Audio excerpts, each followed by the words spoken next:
I was just talking about Brandon Sheriff, who's a tough guy. He played with a core injury 2 years ago. He had an ankle this past year. He's going to play, even if he's not effective, because he's tough. And so many professional athletes have that mindset that for one reason or another, maybe if you take me out, someone else is going to replace me and get better.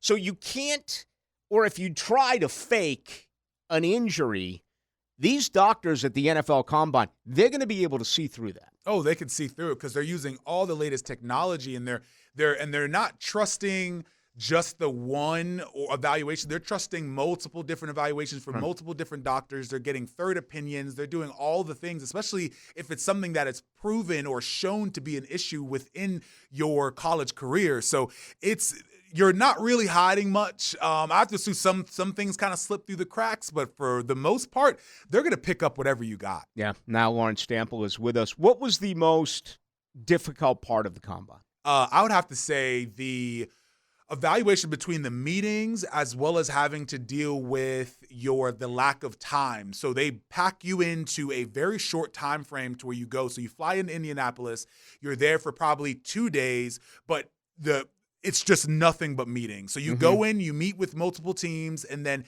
it's a really long day. Then you go to sleep. You wake up at 5 or 6 o'clock in the morning. They start evaluations. You go into medical. You go in your MRI. You leave there. You still have to go back into meetings and meet with all these teams.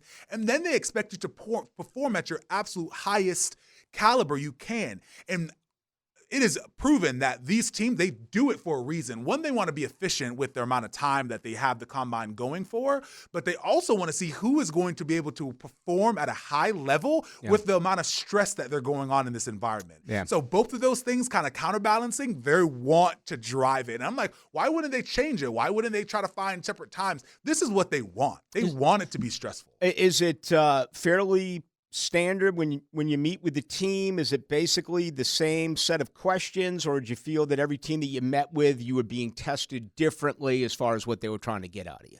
So every team has their own sort of guru questions that they think that may be able to trigger whether you're serious about football or you love football or something like that. But 9 times out of 10, when you go into a team, you're going to see whether they want you or not, see if they're interested in you or not, or if they're just more or less bringing you in just to kind of feel the room and see what's going on with you. But every team has their little nuance that they want to try to figure out. They're going to have their pro day, 6 weeks or so later, and you can showcase yourself in a more comfortable feeling on campus. The only problem there, Nile, not all 32 teams are going to be present for those workouts. Agreed.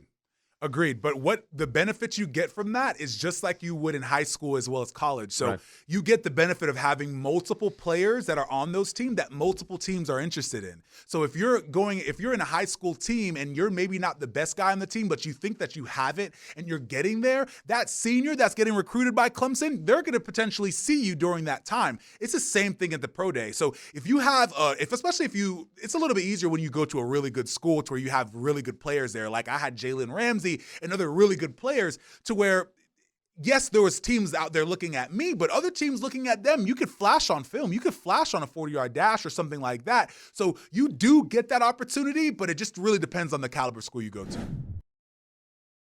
Verse 33.5-inch arm span, and he ran a 4.58. What an incredible day working out for Jared Verse. Unbelievable.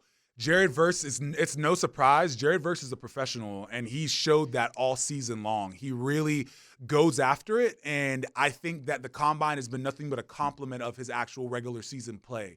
So Jared Verse, the arm length is obviously important, especially with his position. With him not being the tallest guy in the world, that arm length can kind of substitute that a little bit, and being able to stretch out from these big 6'7", 6'5" offensive tackles that he's going against. So they're going to pay attention to that, and that's going to help him. That amazing 40-yard dash is really going to put him in a different level just because you're able to really show him as a speed rusher as well as a power rusher. So I think he really made some money, and it just nothing but polished his regular season play. There were times he disappeared. There were times he went away. How alarming should that be? I don't think it's alarming at all, especially when if you truly watch what Jared Verse does on tape and on film, he is a guy that he's a high motor. He doesn't have the highest motor in the world, but what happens is that he's able to take away a tight end. He's able to take away a chip blocker like a running back, to where now you can have players on the opposite side to be able to really eat and get single pass rush instead of that double and that triple. So sometimes he has to kind of sit in the shadows a little bit and kind of wait for that opportunity to happen. So I think if you really watch the film, sometimes there's a little bit of inconsistency, but for the most part, he is a dominant player all game. Not going to take him out in running situations. This guy's going to be in there first, second, and third down. He is absolutely, and that creates a lot of value for teams. If a team can say, "Hey, I'm going to actually use you on third down," instead of I'm not gonna have you on first and second because we have a better defensive end that can hold the point of attack on that. That's fine. But guess what? We can also use you if we decide to, or if there's certain packages we can use you if we decide to. So that is super versatile for him. He's making money because of that, because you end up being on a lot more people's boards if you can actually take the point of attack. If they could run a power to your side and you could truly take that chip block or take that pulling guard to come by you. So it creates a lot of value for him, and I'm happy that he's able to really be on the amount of boards that he can, because that's ultimately going to make him more money. Read about Braden Fisk, and I'm like, I think it was Western Michigan. I'm like, really? I mean, Western Michigan was this kid flat out balled. No matter where you put him on the defensive line, he made play after play after play at Florida State, and he ran a 4.78 yesterday. Unbelievable. So you have something, and you watch Fisk and you see the development that he had coming to Florida State, which he obviously had at his previous school. So as you come in to Florida State and you're working with a coach like Coach Odell and you're able to polish your game, you saw it all season long. He decided to make a decision to be unbelievable. And you saw the precision of how he started attacking upfield. He started being able to play sound defense as well on the defensive line, but him being able to push the pocket, him being able to make tackles in the backfield, that's really what set him apart throughout the season. And it's crazy. As you go to the combine and you're seeing some of these players really put the cherry on top, I think Fisk is a great example for someone that decided that I'm not going to wait to the end. I'm going to show you all season long, and when it counts, I'm going to be there.